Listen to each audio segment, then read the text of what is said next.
आज हम करने वाले हैं बात जेईई एडवांस 2026 के लिए मोस्ट स्कोरिंग टॉप 10 चैप्टर्स किसके, मैथमेटिक्स के। आज हम बात करने वाले हैं मैथमेटिक्स से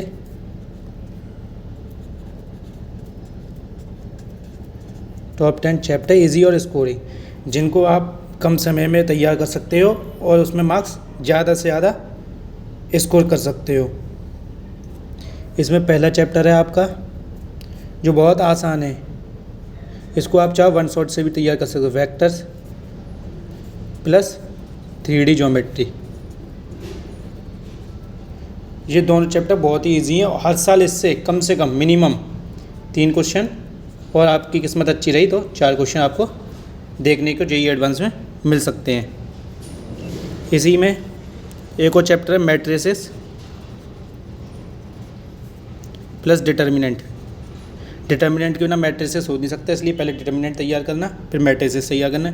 इससे भी ज़्यादा से ज़्यादा क्वेश्चन आते हैं, 3 या 4 क्वेश्चन आते हैं। और जेईई एडवांस वो पेपर है, इसमें मैक्सिमम क्वेश्चन आपको अटैम्प्ट नहीं करने मिनिमम है, पर सही क्वेश्चन का अटैम्प्ट करने हैं, जिससे कि आप स्कोर बूस्ट कर सको। और जेईई एडवांस में मैथ तो आप कम करके आओ पर सही करके आओ तो आपका सिलेक्शन 100% हो जाएगा। तीसरा एक चैप्टर है प्रोबेबिलिटी, थोड़ा ट्रिकी होता है, अगर आपको अच्छे से आता है तभी इसको तैयार करें। इससे भी अक्सर 2 या 3 क्वेश्चन देखने को प्रॉपर मिल जाते हैं। प्रोबेबिलिटी के साथ एक पीएनसी और कभी कभार मिक्स करके क्वेश्चन पूछता है, और प्रोबेबिलिटी पे भी सीधा डायरेक्ट क्वेश्चन आ जाता है। एक छोटा सा चैप्टर है जिसमें कुछ ही फॉर्मूले हैं, एस एंड एस मतलब सीक्वेंस एंड सीरीज। इससे ज़्यादा क्वेश्चन नहीं आता, एक क्वेश्चन आ सकता है, पर ये भी एक इजी स्कोरिंग चैप्टर है। इसी तरीके से 5th चैप्टर देखते हैं हम। 5th चैप्टर आपका है एओडी। एओडी बहुत इंपॉर्टेंट चैप्टर है, थोड़ा हार्ड हो सकता है पर ये अच्छे मार्क्स ला के जाता है। कम से कम 2 या 3 क्वेश्चन आते हैं, अगर आपको अच्छे से समझ में आ जाए तो 2-3 क्वेश्चन आपके कहीं नहीं गए। इसी तरीके से 6th चैप्टर है। अब हम बात करेंगे कोऑर्डिनेट ज्योमेट्री में, जिसमें से आप केवल 2 चैप्टर तैयार करो, हाइपरबोला पैराबोला एलिप्स को छोड़ दो, आप स्ट्रेट लाइन तैयार कर लो और एक सर्कल तैयार कर लो।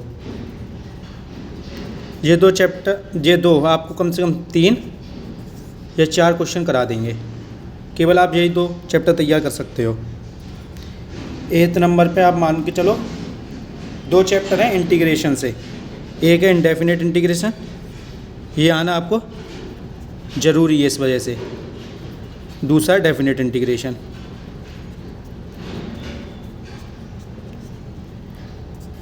अगर इंडेफिनेट नहीं आएगा तो आप डेफिनेट नहीं कर पाओगे, इसलिए पहले इंडेफिनेट और डेफिनेट आने।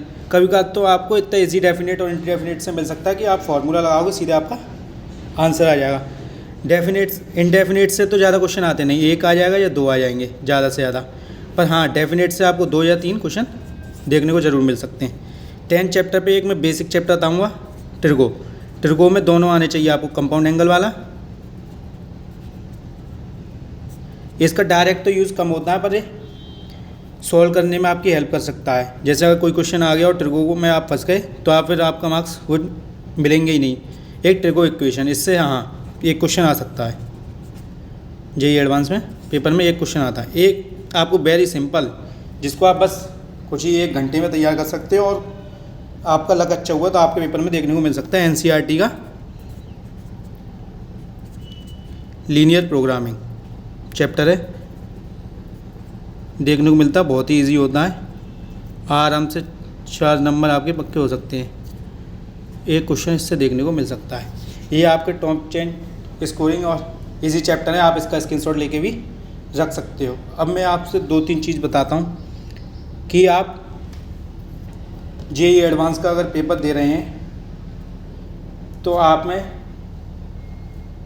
नॉलेज तो है, अगर आपने जेईई मेंस क्लियर करा तो आपके पास नॉलेज तो है, पर डीपर नॉलेज हो ये गारंटी नहीं है। पर इसमें काफ़ी चैप्टर ऐसे हैं जो डायरेक्ट आपको फॉर्मूले पे ही आएंगे, फार्मूला लगाना है और हो सकता है वो आप क्वेश्चन आराम से कर लो, पर आपको इसमें डीप नॉलेज होना चाहिए। आपको ज़्यादा क्वेश्चन करने हैं, 18 क्वेश्चन आते हैं, अगर आप 8-9 भी सही कराए तो आपका सिलेक्शन पक्का है, कोई भी नहीं रोक सकता। आपको मैक्सिमम अटेम्प्ट करने के चक्कर में नेगेटिव मार्क्स नहीं करने, जो आपको 100% श्योर हो वही क्वेश्चन करें, एक्स्ट्रा करें नहीं, जिससे कि आपके मार्क्स कम हो। और आप अभी भी बहुत टाइम है, 17 मई को आपका पेपर है, तो अभी आप पे पूरा 1 मंथ है। 1 मंथ में आप चाहो तो चैप्टर अच्छे से तैयार कर सकते हो। अब आप उस चक्कर में मत पढ़ो, जो चैप्टर आपने पढ़े नहीं है उसको तैयार करो, बेकार है। जो चैप्टर पढ़ रखे हैं इनमें भी अगर आपने कोई चैप्टर पढ़ाना हो तो छोड़ देना, अगर ईजी लग रहा हो तो आप उसको पढ़ सकते हो। अच्छे से तैयार करो, तभी तैयार करना। हवा में ऊपर से पढ़ के जाओ कोई चीज़ तो अच्छी बात नहीं है, ना आप उससे कर पाओगे पेपर, क्योंकि अब जेईई एडवांस का पेपर है, जेईई मेंस का पेपर नहीं है कि आपने सोचा फॉर्मूला लगाया और हो गया। अब आपको अच्छे से तैयारी करनी पड़ेगी उस चीज़ की, और अच्छे से ही आपको प्रैक्टिस करनी पड़ेगी। अब छोटे अच्छे लेवल के क्वेश्चन करने हैं आपको, जहाँ की हल्के फुल्के क्वेश्चन कर लिए। अब आपको डीपर अंडरस्टैंडिंग बढ़ानी पड़ेगी, आपको मेंटल स्ट्रेस भी बढ़ाना पड़ेगा, जिससे कि आप वहाँ सोच सको। पहले से ही आप इसके लिए मॉक टेस्ट देना चालू कर दो डेली, रेगुलर बेसिस पे।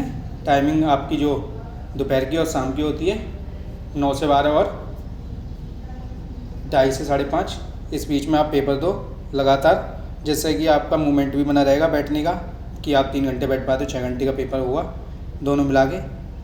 तो इस तरीके से आप तैयारी कर सकते हो। ये मैंने आपको ईजी एंड स्कोरिंग चैप्टर बता दिए। अगर आप चाहो तो मैं फिजिक्स के भी ईजी एंड स्कोरिंग बता सकता हूँ।